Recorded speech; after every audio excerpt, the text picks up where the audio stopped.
So hey guys, welcome back to ignite chemistry. This is Vivek. आज हम discuss करेंगे depression freezing point के बारे में। सो depression freezing point basically colligative properties है। तो कॉलिगेटिव प्रॉपर्टीज तो मैं याद दिला दूँ, the properties which depend on number particle. एक सॉल्यूशन के बारे में हम डिस्कस कर रहे थे। सॉल्यूशन के अंदर अगर पार्टिकल इंक्रीज होगा तो उसका जो प्रॉपर्टीज में चेंजेस दिखाई देगा उसी को बोलेंगे कॉलिगेटिव प्रॉपर्टीज।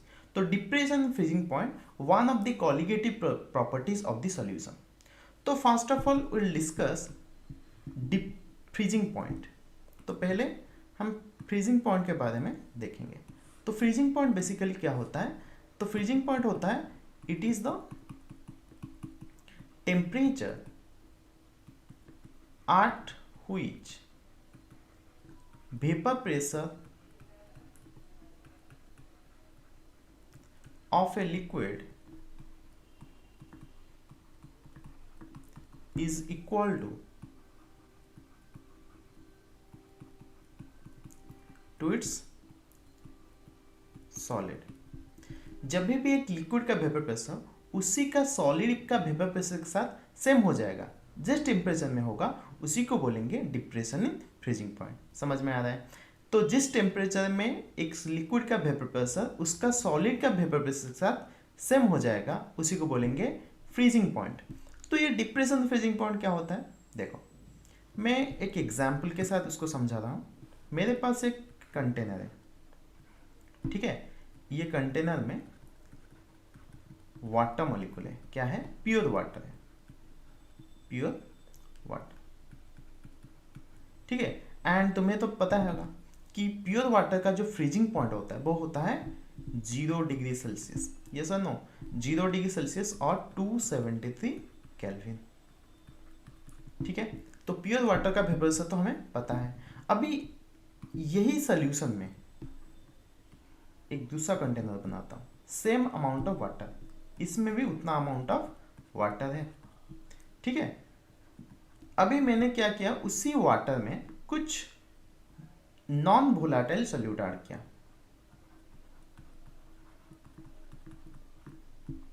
क्या ऐड किया मैंने? नॉन वोलेटाइल सॉल्यूट, जैसे कि हो गया ग्लूकोज, सुगर।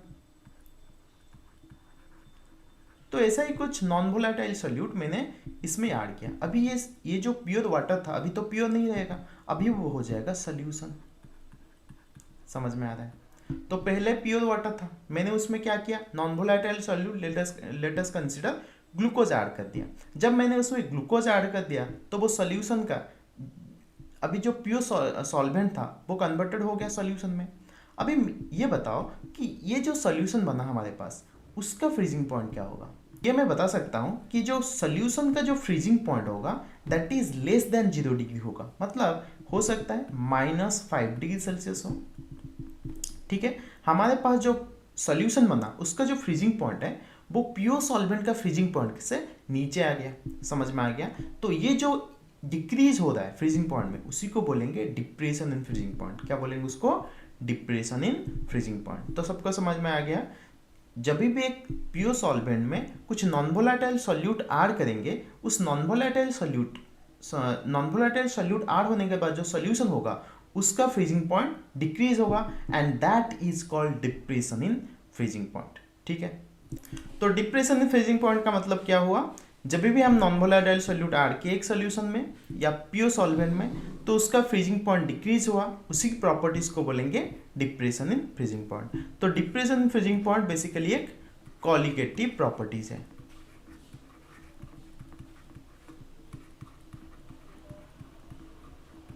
कॉलिगेटिव प्रॉपर्टीज तुम्हें पता है, जो प्रॉपर्टीज नंबर ऑफ पार्टिकल के ऊपर डिपेंड करता है, ठीक है।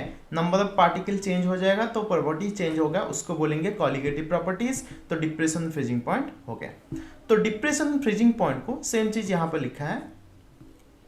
तो डिप्रेशन फ्रीजिंग पॉइंट को हम जनरली रिप्रेजेंट करते हैं डेल टीएफ के माध्यम से, ठीक है। तभी डेल टीएफ मतलब है डिप्रेशन इन फ्रीजिंग पॉइंट, ठीक है। तो डेल टी एफ क्या होगा? Basically T F is equal to T F not minus TF। तो अब ये TF नॉट TF क्या है? देखो, जो प्योर वाटर था उसका जो फ्रीजिंग पॉइंट था, लेट अस कंसीडर वो TF नॉट है। ठीक है, जब भी नॉट लिखा जाएगा that means it present in their pure form. ठीक है, एंड जो सॉल्यूशन का फ्रीजिंग पॉइंट था वो है TF। समझ में आ गया? जो प्योर वाटर का फ्रीजिंग पॉइंट है वो TF नॉट, एंड जो सॉल्यूशन का फ्रीजिंग पॉइंट है वो TF। अभी जो डिप्रेशन फ्रीजिंग पॉइंट कैलकुलेट होगा वो होगा TF नॉट माइनस TF। तो हम लिख सकते हैं TF not is equal to freezing point of pure solvent, TF is equal to freezing point of solution. तो इन दोनों का डिफरेंस से आएगा TF, del TF, depression in freezing point. ठीक है, तब ये जो डिप्रेशन फ्रीजिंग पॉइंट किसके ऊपर डिपेंड किया? नंबर ऑफ पार्टिकल के ऊपर। और नंबर ऑफ पार्टिकल को हम डिफरेंट कंसंट्रेशन टर्म से रिप्रेजेंट करते हैं। तो ये डेल TF हम ऐसे बोल सकते हैं, जो डिप्रेशन इन फ्रीजिंग पॉइंट है वो मोलारिटी के साथ डायरेक्टली प्रोपोर्शनल है। किसके साथ? मोलारिटी के साथ। ठीक है, तो अभी ये डेल TF किसके ऊपर डिपेंड किया? Number of particle. और नंबर ऑफ पार्टिकल को जो कंसंट्रेशन टर्म में हम रिप्रेजेंट करते हैं दैट इज मोलालिटी। तो ये del TF directly proportional to the molality, that implies हम ऐसे लिख सकते हैं। तो डेल TF क्या हो जाएगा? तो उसको एक प्रोपोर्शनलिटी कांस्टेंट मल्टीप्लाई कर देंगे KFM। तो जो डेल TF बन गया KFM। तो KF क्या है यहाँ पर? एक कांस्टेंट है, मोलाल डिप्रेशन कांस्टेंट। ठीक है, तो डेल TF क्या है? सॉरी, KF क्या है? Molar depression constant. ये कांस्टेंट है, ये डिफरेंट सॉल्यूट के लिए, डिफरेंट सॉल्यूशन के लिए उसका वैल्यू डिफरेंट आएगा। ठीक है, ये सॉल्वेंट के ऊपर डिपेंड करेगा। तो ये जो M है मोलालिटी, ये क्या होता है? मोलालिटी होता है weight of solute into 1000 divide bye molar mass into mass of solvent in ग्राम। ठीक है, तो ये बेसिकली मोलारिटी का एक फॉर्मूला है, weight of solvent into 1000 divide by molar mass into mole of the solvent in gram. तो ये अगर वैल्यू, ये वैल्यू को हम अगर ऐसे लिखेंगे, वेट ऑफ सॉल्यूट को मैं W2 लूंगा, मोलर मास को M2 and wait of solvent को W1 लूंगा। तो ये फॉर्मूला कुछ ऐसा हो जाएगा, del TF equal to KF W2 into 1000 divide by M2 into W1। ठीक है, तो यहां से हम M2 कैलकुलेट कर सकते, KF W2 into 1000 divide by del TF into W1। तो ये जो M2 है ये क्या है था? मोलर मास, मोलर मास, और उसको बोल सकते हैं मॉलिक्यूलर मास।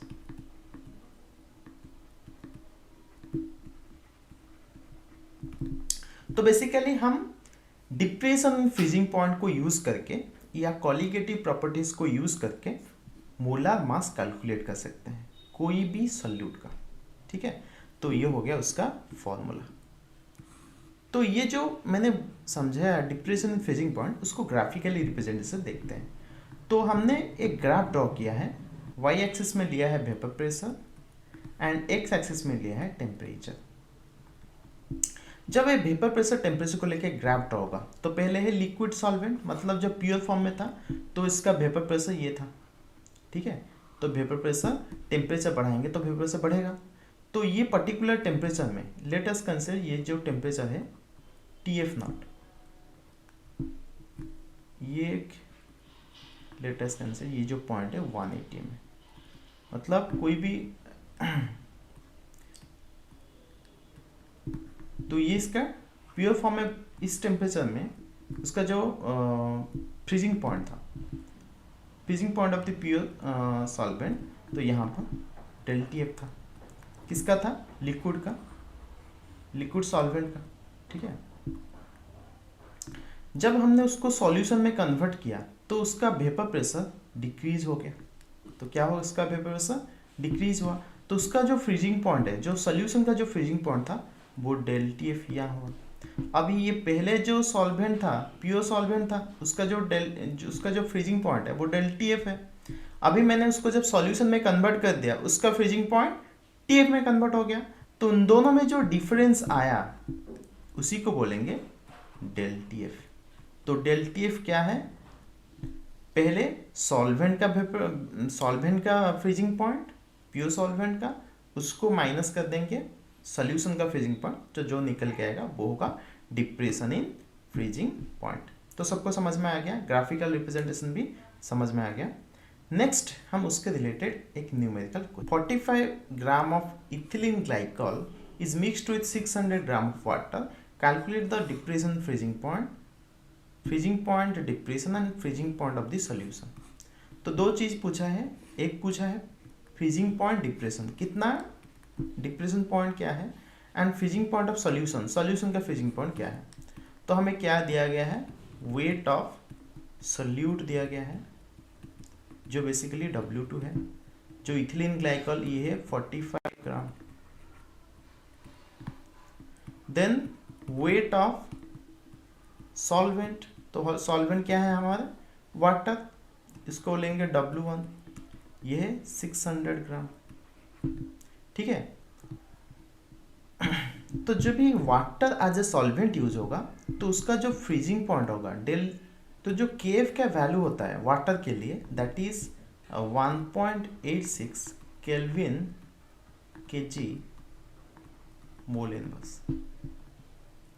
ठीक है, depression freezing point del T F निकालेंगे पहले, W2 in KF into W2 1000 by ethylene glycol का मोलिकुलर मास C2H6O2, कार्बन का 24 हो जाएगा, हाइड्रोजन का 6, ऑक्सीजन का 32, तो उसको कैलकुलेट होगा 62 हो जाएगा। ठीक है, तो ये हो गया M2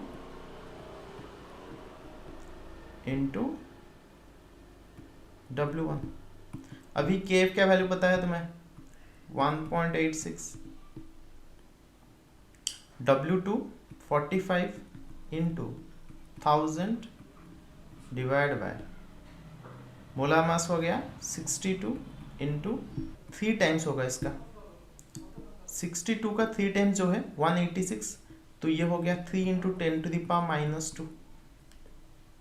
देखो पॉइंट तो था, लो इसे लिख सकते हैं 0.03, तो ये वैल्यू हो गया।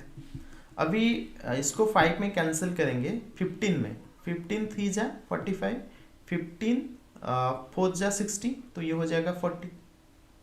तो 40 को हम 4 को अगर कैंसिल करेंगे ये हो जाएगा 10, ये हो जाएगा 100 250। ठीक है, तो 0 0 कैंसल, तो वैल्यू कितना आया? 0.03 इंटू 3 इंटू 25। तो इसको मैं थोड़ा आसान बना देता हूँ, 3 into 3 into 25 into 10 to the power -2, तो ये क्या हो जाएगा? 3 3 जा 9, 9 इंटू 25, 9 इंटू 25 हो जाएगा 225 इंटू 10 टू द पावर -2। तो ये वैल्यू को हम लिख सकते हैं 2.25 केल्विन। ठीक है, बेसिकली ये चेंज इन टेम्परेचर तो है, तो ये क्या आएगा? वैल्यू केल्विन में आएगा। तो हमें पता है प्योर वाटर का जो फ्रीजिंग पॉइंट होता है वो डेल टी एफ नॉट, हमें पता है वो 273 केल्विन है, या इसका एग्जैक्ट वैल्यू डालेंगे तो 273.15 केल्विन। अभी डेल टी एफ हमें पता है, ये जो वैल्यू है ये क्या है? डेल टी एफ है, तो इसके जगह में हम वैल्यू पुट कर देंगे तो टी एफ हो जाएगा, टी एफ क्या हो जाएगा? T F not minus del T F. तो वैल्यू पुट करो,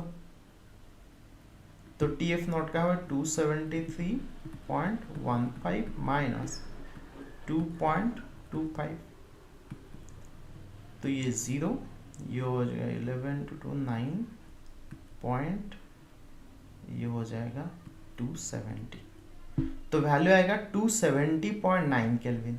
तो नेक्स्ट क्वेश्चन में 1 ग्राम ऑफ नॉन इलेक्ट्रोलाइट, देखो यहाँ पर क्या इलेक्ट्रोलाइट दिया गया है हमें पता नहीं है, it may be sugar, it may be glucose, it may be urea, anything we don't no.